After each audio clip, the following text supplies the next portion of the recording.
what we will do is we'll send the response payload, meaning if the status will be true, the entity will be success and the message will be verify password. So if the password is correct, I'll get true, otherwise I'll get false. So let us come in the login page and I'll just refresh this and I'll say my email is Ajinkya and I'll enter the password 123, sorry, 123, and see I'm getting false because my password was 1234. Now it is taking true. So if I say any other random password, it won't be able to log in. The hash will be different, and 1234 I'll get true. So this is how we validate. Now the next thing we need to do is actually uncomment this. This was just for testing. Now what we need to do is check if verify password, which will come out to be true if if like it will come out to be true if your password is correct. So I'll say if my password is true, what I'll do is I'll start a session whereby using session start, and once I've started the session I can now access the session variable, so which will be session user type is equal to student. Next I'll say dollar underscore session user id, which will be equal to the student id. So now I don't have my student id, so now I don't have any student id. So what I'll do is I'll say select student password as well as student id. So I'll be getting the student id in check account 0 and student id. Cool. So now I have this. The next thing I need to do is actually create an API key so that the student can call APIs after logging in. So what we can do is we can say dollar underscore session user API key is equal to so we need to generate an API key. So what we will do is before we verify the password, we will do one another thing. For now let me say it's 0. So if verify password is there, what we'll do, try to initialize a session. So session will be initialized using the session start, when we'll also create an API key by creating an API key. So we will create the API key. So I'll say student I'll say student API key. I'll just say API key is equal to, so this get API key, and I will call this method so that I get a API key. Now that I have an API key, I need to run an update query on the student account table so that the student API key gets stored. What I'm saying is over here, as you can see, there is an API key which was generated when the user signed up. So we need to generate a new one whenever the student logs in. So I have set this to null, and I'll say so I have the API key in this variable now, and I'll run the update query. So I'll say update API key is equal to,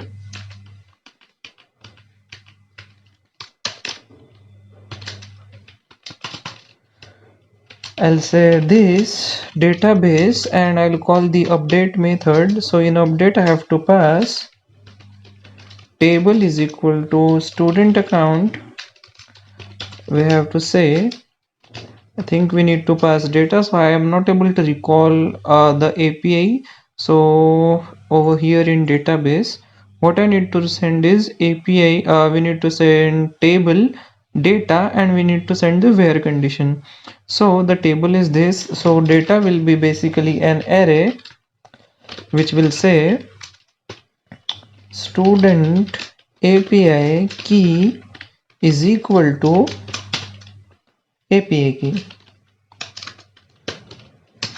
So we need to set this data, and where the student ID is student ID. So we need to set so what I'll do is I'll cut this from here.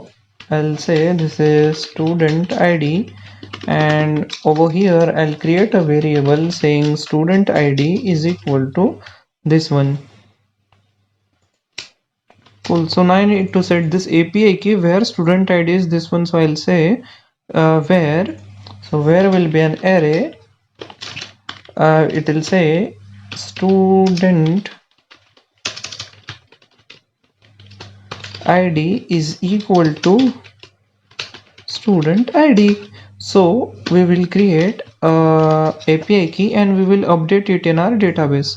So now next thing we'll do is if so this update will return a true or false. So we'll say if update API key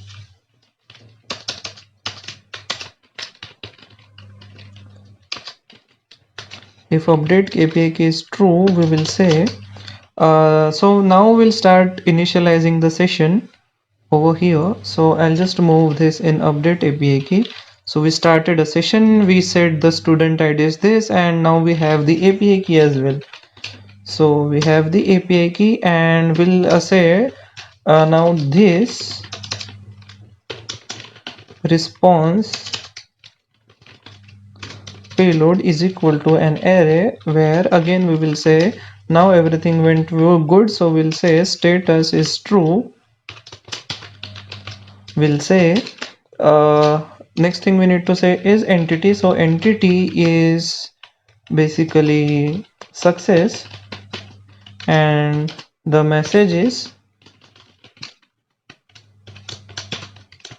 authenticated.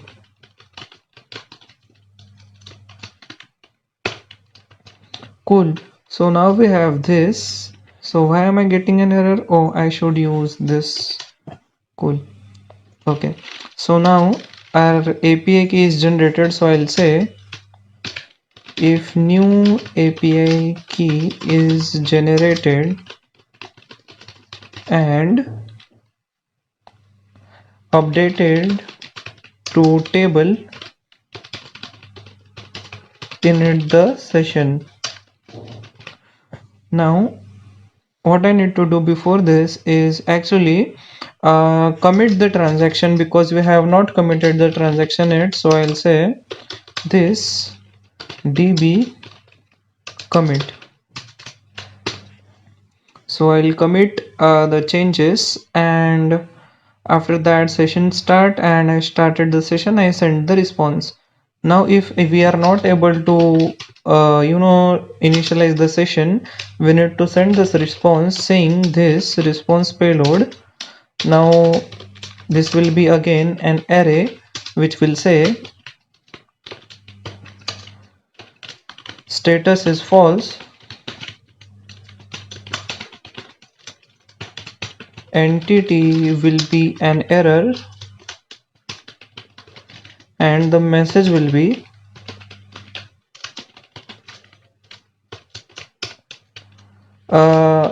unable to update the API key. So this will be a response. We are unable to update the API key.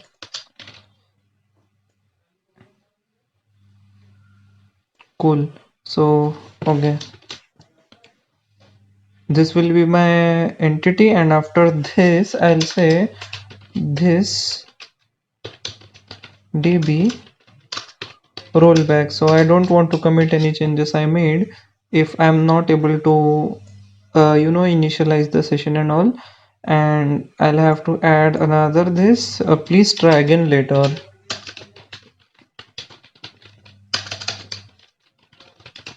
Or I can say this would be an internal error. So internal error will be there, and yeah, so if password is not verified, so I'll have to say else. What I'll have to say else this response payload will be again an array. So what I'll do, I'll copy this from here and I'll say status is false and incorrect password.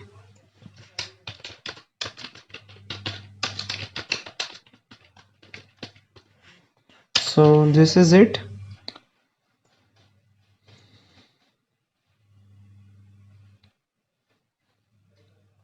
Okay, so let us go ahead and try to test whether our logic is working or not. So I'll just come over here, I'll open the inspect panel, I'll refresh the page, I'll say 123 and I'll try to log in. So incorrect password. So entity, so yeah, we are getting the correct. So let us try logging in using an account that does not exist. So no account found. Next, I'll enter my correct email and I'll enter my correct password. And I'll just go ahead and I'll check if this student API key is null on my account. So yeah, it is null. So if I'm entering the correct password, then API key must be initialized. So authenticated. Let me go ahead and refresh this page. So as you can see, this is the API key for this particular session that I'm logged in. Next thing we'll see, so I'll have to redirect this user to his home page so that whenever his login is successful, he'll just log in inside the application. So authenticated, and here I am. So now how will you utilize this dashboard in order to display the data? We'll see in the next video. So thank you for watching, guys. Make sure you like, share and subscribe this video. See you in the next one.